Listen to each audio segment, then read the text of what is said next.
अस्सलाम वालेकुम students, concept clear now के प्लेटफॉर्म से मैं हूं ज़ाहिद इकबाल, आपको अपने चैनल पे वेलकम करता हूं। उम्मीद है आप सब खैरियत से होंगे, लाइफ को एंजॉय कर रहे होंगे और साथ साथ अपनी स्टडी को भी टाइम दे रहे होंगे। हमारा आज का टॉपिक है numerical response questions unit number 3, जो कि पेज नंबर 86 पे गिवन है। स्टूडेंट्स, ये 5 क्वेश्चंस हैं, इनको आज हम सॉल्व करेंगे। वीडियो का बाकायदा आगाज करने से पहले आप सब दोस्तों से रिक्वेस्ट है, चैनल को सब्सक्राइब करें। स्पेशली जो new viewers, new commerce channel पे आ रहे हैं, चैनल को लाजमी सब्सक्राइब करें, वीडियोस को वॉच करके लाइक करें, दोस्तों के साथ शेयर करें और बेल आइकन जो घंटी का बटन है उसको लाजमी प्रेस करें ताकि मेरी नए आने वाली नोटिफिकेशन, वीडियोस और टॉपिक्स टाइमली आपको मिल सके और आपको किसी किस्म की परेशानी का सामना न करना पड़े। स्टूडेंट्स, वीडियो का बाकायदा आगाज करते हैं numerical response questions unit number 3 से। क्वेश्चन नंबर 1 है, a boy is holding a book of mass 2 kg। एक बुक है जिसका वजन 2 किलोग्राम है और एक बच्चे ने उसको उठाया हुआ है। How much force is he applying on the book. उस बच्चे ने इस बुक को तो उठाया हुआ है, लेकिन उसको उठाने के लिए कोई फोर्स भी लग रही है, उस बच्चे की ताकत यूज हो रही है, वो कितनी यूज हो रही है, तो ये हमने फाइंड करना है। इसका ये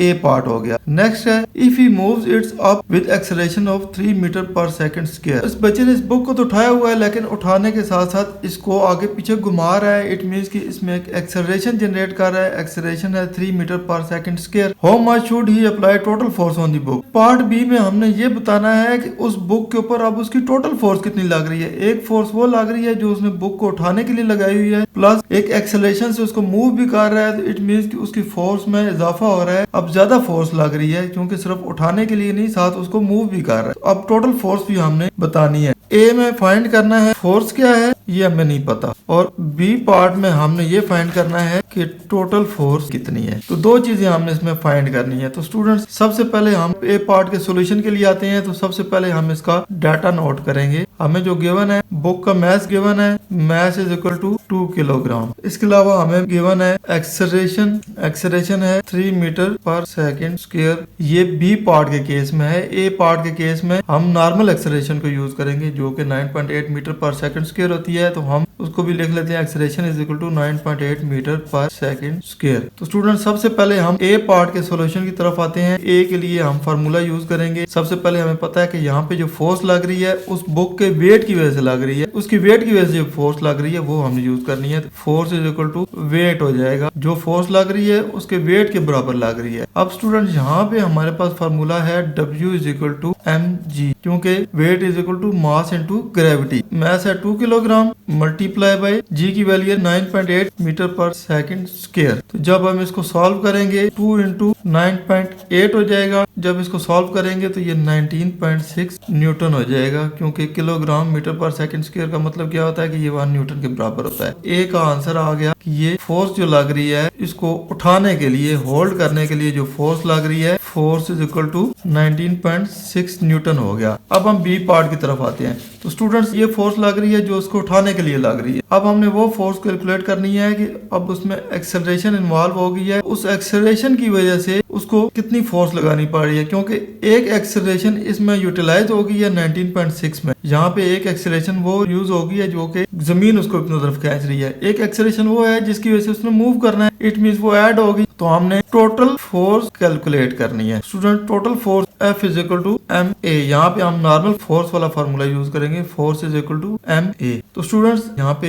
ए की जो वैल्यू दी गई है 3 मीटर पर सेकंड स्क्वायर दी गई है, इसको यूटिलाइज करेंगे। F is equal to mass है इसका 2 किलोग्राम मल्टीप्लाई बाय एक्सेलरेशन है इसकी 3 metre per second square. Next इसको सॉल्व करेंगे, 2 into 3 is equal to 6 newton. तो स्टूडेंट्स, यहाँ पे जो फोर्स यूज हो रही है इसको एक्सेलरेट करने के लिए ये है 6 न्यूटन, यानी कि एक बुक को सिर्फ एक्सेलरेशन देने के लिए 6 न्यूटन की फोर्स यूज हो रही है और इसको होल्ड करने के लिए 19.6 न्यूटन यूज हो रही है। तो जब हम टोटल फोर्स निकालेंगे, total force is equal to force 1 plus force 2। तो स्टूडेंट, इसको फोर्स 1 कर लेते हैं, इसको फोर्स 2 कर लेते हैं ताकि आपको आसानी हो जाए समझने में। तो फोर्स 1 था 19.6 और फोर्स 2 हो गया 6 newton is equal to 19.6 plus 6 is equal to 25.6 newton. ये हमारा आंसर आ गया स्टूडेंट्स। सिर्फ बुक को उठाने के लिए जो फोर्स यूज हुई थी वो 19.6 थी, पर इसको जो मूवमेंट दी है हमने, उसमें जो एक्सेलरेशन लाई है वो एक्सेलरेशन हमें 3 मीटर पर सेकंड स्क्वायर दी गई थी। उसकी वजह से जो फोर्स लगी वो 6 न्यूटन लगी। 19.6 ऑलरेडी उसने उठाने के लिए लगाई हुई थी, 6 उसमें ऐड हो गई तो टोटल फोर्स हमारे पास आ गई 25.6 और ये इसका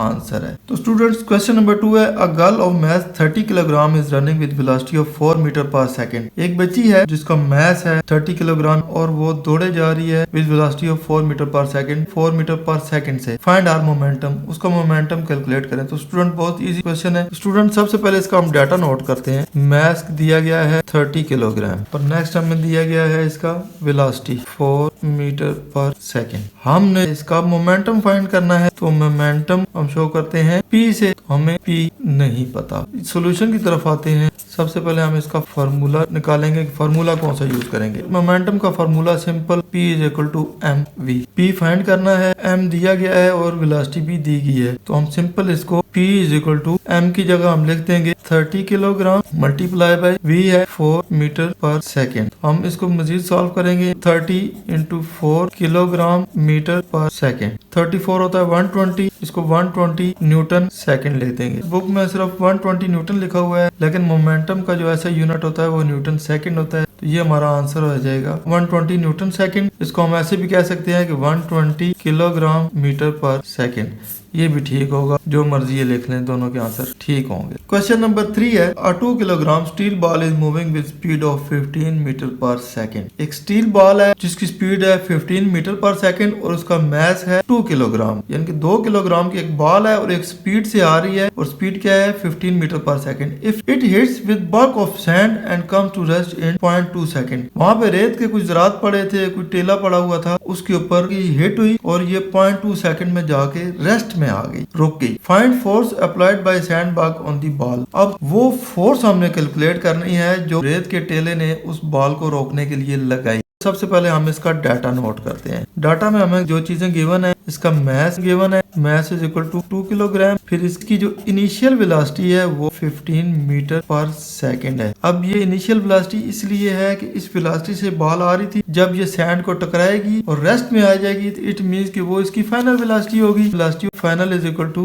0 कर देते हैं कि जो इसकी फाइनल वेलोसिटी होगी वो 0 हो जाएगी, क्योंकि एट रेस्ट में आएगी, जब रुकेगी तो फाइनल वेलोसिटी 0 हो जाएगी। नेक्स्ट हमें टाइम दिया गया है 0.2 सेकेंड। स्टूडेंट्स हमने जो चीज फाइंड करनी है वो फोर्स फाइंड करनी है कि उस रेत ने इसको रोकने के लिए कितनी फोर्स लगाई। यहाँ पे हम सॉल्यूशन की तरफ आते हैं। सबसे पहले हम फार्मूला निकालेंगे। स्टूडेंट्स इसमें 2 फार्मूले यूज होंगे। सबसे पहले हम वो फार्मूला लिख लेंगे जो हमने निकालना है, जो फाइनल निकालना है, तो हमने इसकी फोर्स निकालनी है। According to Newton second law of motion, force is equal to ma। किसी मास के ऊपर जो एक्सेलरेशन होती है वो फोर्स की वजह से होती है, तो ये हमने निकालना है। तो स्टूडेंट मैस गिवन है 2 किलोग्राम, लेकिन यहाँ पे हमें एक्सेलरेशन कहीं भी नहीं गिवन कि इसकी एक्सेलरेशन क्या है। ये फार्मूला 1 हो गया। अब हमें फार्मूला नंबर 2 यूज करना है, जिसकी वजह से हम एक्सेलरेशन निकालेंगे। Acceleration is equal to v final minus vi over t होता है। ये भी एक वेक्टर क्वांटिटी है। जब सोल्व करेंगे तो acceleration is equal to vf होगी 0 माइनस इनिशियल वेलोसिटी होगी 15 metre per second divided by time 0.2 second. तो स्टूडेंट 0 में से 15 निकालें और उसको 0.2 से जब डिवाइड करें तो आंसर आएगा -75 मीटर पर सेकेंड स्क्वायर। क्योंकि ये मीटर पर सेकंड था, दूसरा सेकंड इसके साथ मिल गया, पर सेकंड स्क्वायर हो गया। ये हमारी एक्सेलरेशन निकल आई कि -75। इट मींस कि ये ऑपोजिट सेंस में है, रेत ने इसको रोकने के लिए यूज किया है। इट मींस ये डीसेलरेशन हुई है, माइनस में हुई है। तो अब हमारे पास a की वैल्यू भी निकल आई, m हमारे पास ऑलरेडी मौजूद है। अब इजिली हम इस फार्मूले को यूज करेंगे।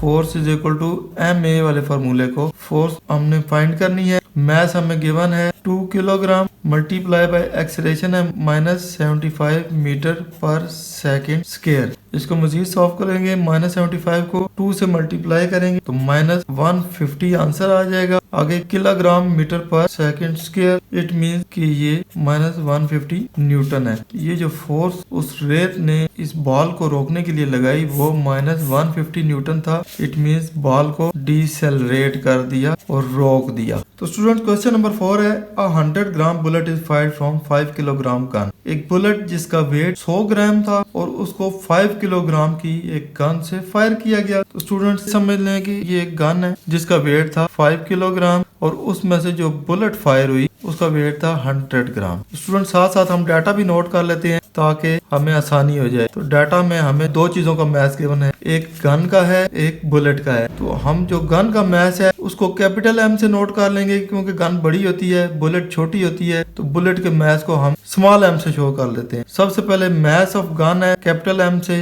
वो 5 किलोग्राम है। सेकंड नंबर पे मैच ऑफ बुलेट है, उसको हम स्मॉल एम से नोट कर लेते हैं और ये 100 ग्राम है। कहता है muzzle velocity of bullet is 20 metre per second. तो स्टूडेंट्स ये जो गन का आगे वाला हिस्सा होता है इसको कहते हैं मजल, जिसके अंदर से बुलेट ट्रेवल करती है और एक डायरेक्शन उसको मिल जाती है। तो मजल का काम क्या है कि इस गोली को डायरेक्ट करना, एक डायरेक्शन दे देना। जब मजल से गोली निकलेगी तो वेलोसिटी किसकी होगी? गोली की होगी। तो गोली छोटी चीज है, उसको स्मॉल वी से शो कर देते हैं, ये होगी 20 metre per second. Find recoil velocity of the gun. गोली इसमें से जब निकलेगी, फायर होगी, तो according to Newton third law of motion to every action there is equal and opposite reaction. जब गोली इसमें से फायर होगी, इसके रिएक्शन के तौर पे गन पीछे की तरफ से एक झटका लगाएगी जिसको कहते हैं रिकॉइल ऑफ गन। अब उस रिकॉइल को फाइंड करना है, गन के रिकॉइल को फाइंड करना है। तो गन बड़ी चीज है, कैपिटल वी से हम शो करेंगे और ये हमने करना है। तो स्टूडेंट सबसे पहले हम देख लेते हैं कि हमें जो डाटा मिला हुआ है सारा एसआई यूनिट के हिसाब से सीधा है कि नहीं। तो 5 किलोग्राम मैथ ठीक है।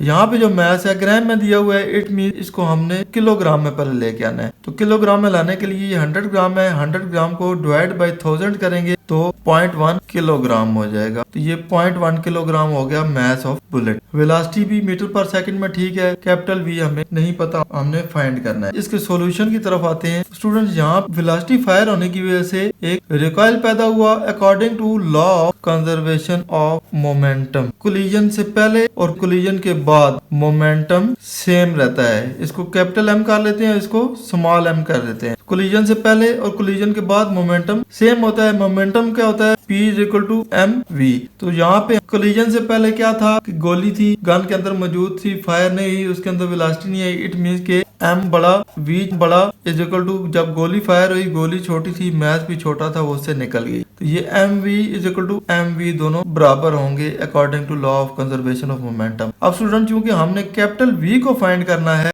फाइंड करने के लिए v को इधर ही रहने देंगे, एम वी को भी उधर रहने देंगे, इस m को शिफ्ट करके इनके नीचे ले आएंगे तो ये कैपिटल m नीचे आ जाएगा। तो यहाँ पे हम v is equal to M V math और velocity 0.1 kg multiply by velocity 20 metre per second divided by mass of gun क्या है 5 किलोग्राम। तो स्टूडेंट्स वैल्यू को डायरेक्टली पुट करते हैं 0.1 मल्टीप्लाई बाय 20 डिवाइडेड बाय 5। तो स्टूडेंट्स कैलकुलेटर की मदद से सॉल्व करेंगे तो आंसर आएगा 0.4 मीटर पर सेकंड। तो स्टूडेंट ये मीटर पर सेकंड क्यों हुआ? क्योंकि नीचे भी किलोग्राम था, ऊपर भी किलोग्राम था, किलोग्राम किलोग्राम आपस में कट गए, पीछे बच गया मीटर पर सेकंड। तो वेलोसिटी हमारे पास आ गई 0.4 मीटर पर सेकंड। ये वो वेलोसिटी है जब इस गन से बुलेट निकलेगी 20 मीटर पर सेकंड से, उसका मैथ 0.1 किलोग्राम। जो गन का मैथ था वो 5 किलोग्राम था। जो इसके नतीजे में रिकॉइल पैदा होगा वो 0.4 मीटर पर सेकंड का होगा।